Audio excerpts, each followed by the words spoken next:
saya Yuliani, NPM 3062056123, kelas 13, Parodi Pendidikan Guru Sekolah Dasar, mata kuliah Pendidikan Pancasila.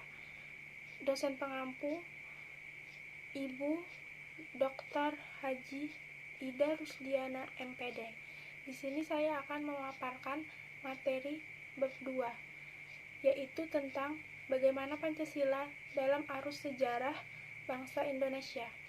Perumusan Pancasila mulai dari sidang BPUPKI sampai pengesahan Pancasila sebagai dasar negara.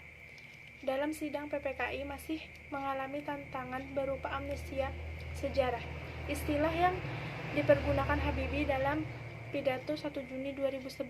Tujuannya adalah agar dapat menjelaskan proses perumusan Pancasila sehingga terhindar dari anggapan bahwa Pancasila merupakan produk rezim Orde Baru.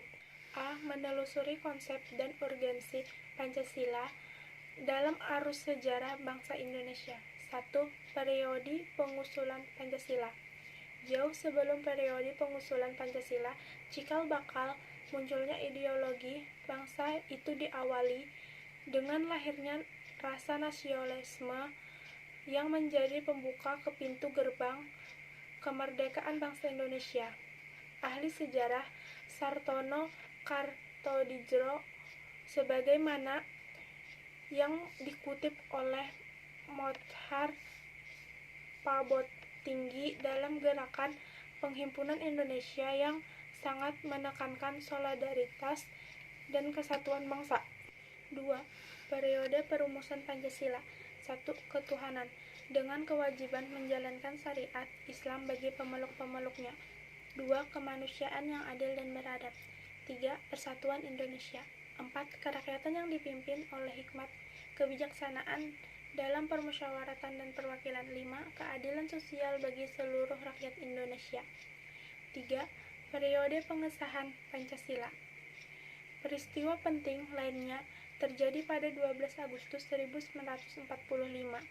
Ketika itu, Soekarno, Hatta, dan Rajiman Wedeyoningrat dipanggil oleh penguasa militer Jepang di Asia Selatan ke Saigon untuk membahas tentang Hari Kemerdekaan Indonesia sebagaimana yang pernah dijanjikan. B. Menanya alasan diperlukannya Pancasila dalam kajian sejarah bangsa Indonesia. 1. Pancasila sebagai identitas bangsa Indonesia. Budaya merupakan proses cipta rasa dan karsa yang perlu dikelola dan dikembangkan secara terus-menerus. 2. Pancasila sebagai kepribadian bangsa Indonesia. Pancasila disebut juga sebagai kepribadian bangsa Indonesia, artinya nilai-nilai ketuhanan, kemanusiaan, persatuan, kerakyatan, dan keadilan diwujudkan dalam sikap mental dan tingkah laku serta amal perbuatan. 3. Pancasila sebagai pandangan hidup bangsa Indonesia. 4. Pancasila sebagai jiwa bangsa.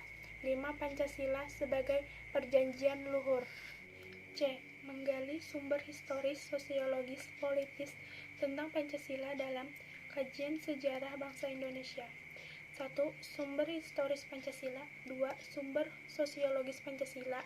3. Sumber politis Pancasila. D. Membangun argumen tentang dinamika dan tantangan Pancasila dalam kajian sejarah bangsa Indonesia. 1. Argumen tentang dinamika Pancasila dalam sejarah bangsa. Dinamika Pancasila dalam sejarah bangsa Indonesia memperlihatkan adanya pasang surut dalam pemahaman dan pelaksanaan nilai-nilai Pancasila. 2. Argumen tentang tantangan terhadap Pancasila dalam kehidupan berbangsa dan bernegara. Mendeskripsikan esensi dan urgensi Pancasila dalam kajian sejarah bangsa Indonesia untuk masa depan. 1. Esensi Pancasila dalam kajian sejarah bangsa. Pancasila pada hakikatnya merupakan filosofi Grundgesetz dan Weltanschauung. 2. Urgensi Pancasila dalam kajian sejarah bangsa. Rangkuman tentang pengertian dan pentingnya Pancasila dalam kajian sejarah bangsa Indonesia. Pengertian Pancasila dalam sejarah bangsa Indonesia menunjukkan hal-hal sebagai berikut. 1. Pancasila merupakan politik otentik pendiri negara Indonesia. 2. Nilai-nilai Pancasila bersumber dan digali dari nilai agama, kebudayaan, dan adat istiadat. 3. Pancasila merupakan pandangan hidup bangsa dan dasar filsafat kenegaraan. G. Tugas belajar lanjut. Proyek belajar tentang pentingnya kajian Pancasila melalui pendekatan sejarah. Sekian penjelasan dari saya. Salah hilaf mohon maaf. Wassalamualaikum warahmatullahi wabarakatuh.